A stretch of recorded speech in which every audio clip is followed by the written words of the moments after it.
Então, acho que tem uma questão interessante que se você olha o globo terrestre, a Terra é redonda, viu? É uma novidade que a gente precisa falar aqui. Tem que ver direito. Lembrar que... Então, quando você olha o Brasil está longe porque o eixo dinâmico do mundo sempre esteve lá no hemisfério norte, né? E nós estamos isolados aqui no continente, aqui no subcontinente, aqui da América do Sul. Mas teve um momento da história, esse que eu me referi anteriormente, que nós tínhamos uma presença, olha... anos 50, pega anos 50, Juscelino Kubitschek é presidente, o Brasil crescia em média de 7,5 ao ano durante o quinquênio dele, o Brasil vai ganhar pela primeira vez o Wimbledon com a Maria Esther Bueno, em 1960 ele ainda é o presidente, Éder Joffre é campeão mundial em Los Angeles de boxe, aí inaugura uma capital onde não tinha nenhuma cabana. Em 3 anos e meio você constrói uma cidade. E não é qualquer cidade. É uma cidade revolucionária, porque Brasília não tem referência nem urbanística, nem arquitetônica com nenhuma cidade da Europa do mundo ocidental.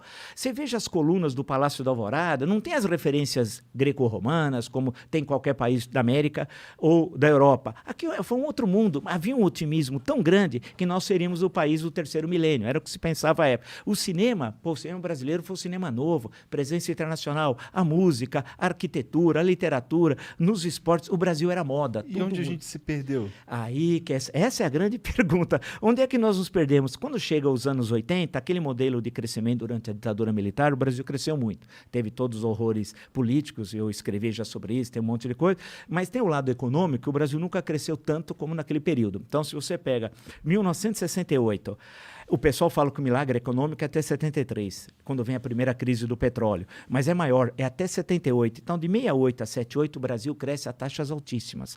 E é aquele deslocamento campo-cidade, as cidades crescem também muito rápido, o país se industrializa. O Brasil foi, em 1980, era o maior parque industrial do hemisfério sul. A indústria representava 30% do PIB. Sabe quanto ela representa hoje? 9%. É uma loucura, né? Então, era um país... A gente retrocedeu. Retrocedeu, nós demos grandes saltos para trás. Aí nos perdemos com a crise da dívida externa em 82, porque o Brasil se endividou e parte da dívida do Brasil não era juro fixo, era juro móvel. No governo Carter, os Estados Unidos meteu o pé pelas mãos economicamente e a inflação foi de 2 dígitos, o que anual, o que para os padrões americanos é uma coisa altíssima. E a taxa de juros também subiu. Então, e aí teve 2 choques de petróleo, 73 e em 79, quando o preço do petróleo aumentou muito e o Brasil importava 2/3 do que consumia. Na época, a Petrobras só conseguia produzir 1/3. E então, o Brasil ficou... Bem, nós tivemos tentativa. Os postos de gasolina fechavam sábado e domingo, porque tinha de racionar, né? Aí queriam inventar um negócio chamado Simoneta, que era um papelzinho que a gente chegava e entregava. Teve todas aquelas tentativas de resolver o problema. Mas veio a crise, aí o Brasil não conseguiu pagar. Tanto que em 82, o México estourou e o Brasil era o maior devedor. E não tinha condições de honrar a dívida, nem pagar os juros e amortizações, quanto mais o principal. Aí nós começamos a tropeçar economicamente, aí veio os planos de estabilização, o Cruzado 1, Plano Bresser, Plano Verão, Plano Collor 1, Plano Collor 2. Né? Muitos planos. Tudo fracassando. No Cruzado se congelou preços, salários e mercadorias, preços de produtos. Todo mundo sabe que isso não funciona.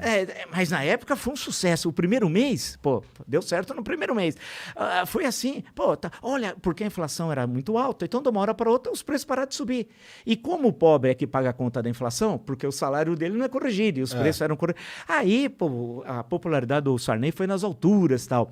E teve cenas as mais grotescas, teve fiscal do Sarney, que ele inventou uma categoria chamada fiscal do Sarney. Qualquer um de nós podemos fiscalizar uma tabela, porque os preços tinham tabela, independente de onde fosse. Então, um Guaraná, em qualquer lugar ele tinha que custar R$1,50. Não importa se fosse no hotel mais chique ou no boteco da esquina. É absurdo, porque você tem os custos da empresa, isso não existe.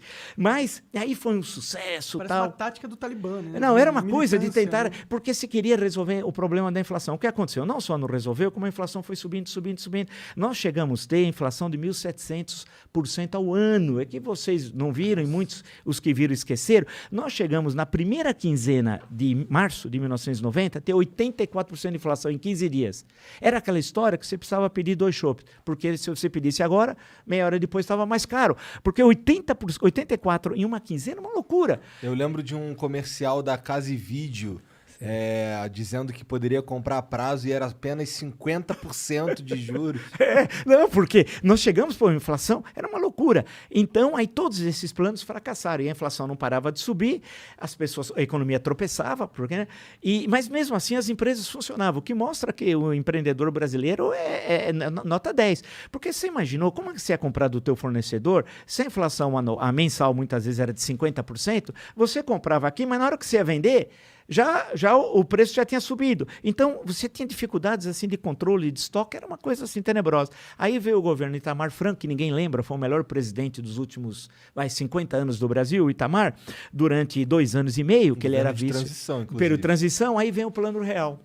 Aí veio o Plano Real, que não tinha nada dessas maluquices de congelar isso. O Plano Collor não só congelou preço, mas congelou ativos financeiros. O que é o ativo? Conta corrente, poupança. Uhum. De uma hora para outra você não podia sacar nada. Você precisava pagar o salário dos funcionários da tua empresa. Não tem jeito, você não conseguia pagar. Foi uma loucura. E o que tinha de tão especial no Plano Real? Aí o Plano Real, aí que é uma grande sacada econômica, né? Porque basicamente não só, mas fundamentalmente o André Lara Rezende e o Pércio Arida e tal. Eles já estavam com essa proposta desde o ano da década anterior, chegaram até a publicar em livros e tal. O que eles vão fazer? O problema da inflação é a moeda perder valor. Você precisa confiar na moeda e a partir dali a economia começa a se manter relativamente estável. Aí o que eles fizeram? Fizeram a transição da antiga moeda para o cruzado. E em 2 meses teve a URV, havia uma unidade referencial de valores. E o Brasil fez esse país é fantástico, por isso que essas coisas de Bolsonaro, essa caterva, vai embora, tal. A gente tem de ver 94. Em 2 meses, você tinha uma tabela, né, em que você tinha a conversão de URV na nova moeda. E deu tudo certo, porque na padaria você tinha 2 moedas. No ônibus, 2 moedas. Nas grandes empresas negociando, tinha 2 moedas. Eu lembro que eu sempre observava o Aloysio Mercadante. Quando o Mercadante falou que ia dar errado, eu falei, vai dar certo. Porque é sempre o oposto. Tudo que o Mercadante fala é o contrário. Você precisa multiplicar por -1. Quando ele falou que em 94 ia dar tudo errado o Plano Real, eu falei, agora vai dar certo. Né? E aí deu certo. E foi uma coisa... Mas aí o Itamar Franco comprou... ninguém sabia se aquilo ia dar certo. O modelo teórico era muito bom.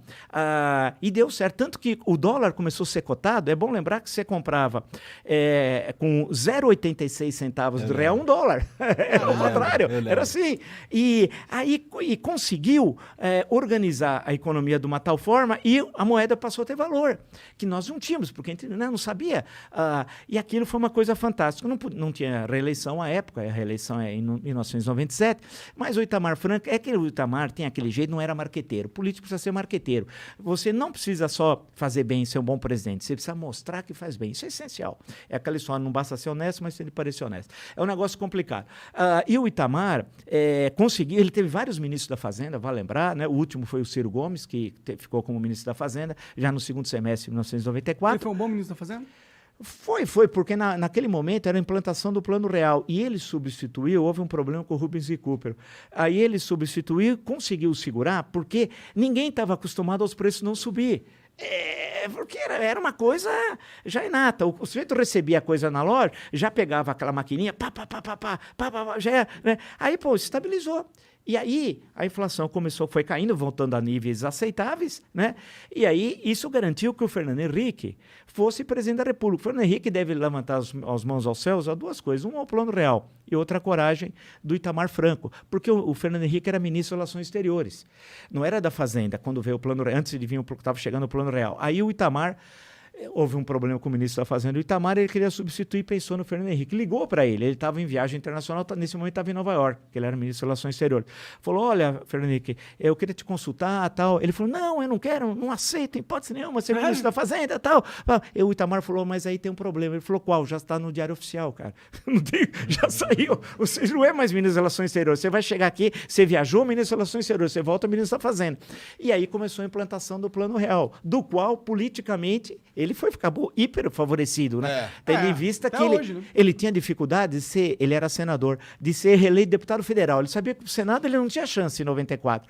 Tanto que no final de 83, ele falou, você é candidato a deputado federal, tal, aí veio o Plano Real, caiu no colo dele. A história é assim, a história é surpreendente, né?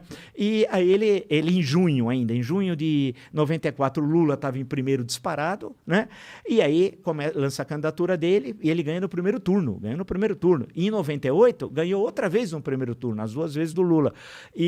Mas fez um governo que, de um lado, teve essa estabilização em relação à inflação, mas foi muito pouco ativo no campo do desenvolvimento econômico. O Brasil cresceu muito pouco. Claro que ele teve crises internacionais, teve a crise da Rússia, a crise asiática, problemas complicados que a moeda nossa aqui teve de ser desvalorizada, teve momentos complicados de crises internacionais e o Brasil não tinha reservas monetárias suficientes para segurar ataque especulativo da moeda. Hoje o Brasil tem uma reserva imensa, que vem, inclusive, ainda desde os governos do PT. Então, você consegue assegurar caso tenha um ataque especulativo. Naquele momento não tinha. E aí ele termina o segundo governo melancolicamente, né, em 2002. Né? Se você for dar uma olhada no governo de 2002, até no Ministério, pega o segundo semestre, eu nem lembro os nomes, eu pego os nomes e falo, mas quem é esse cara? Né? Foi muito ruim. E aí vem as eleições de 2002 e o Brasil passa a seguir um outro caminho. Mas, finalmente, nós conseguimos vencer a inflação, que parecia que era impossível de vencê-la. Agora, claro que foi uma tremenda vitória, mas aí o país parou de crescer, o Brasil precisa crescer, né? E nós temos todas as condições.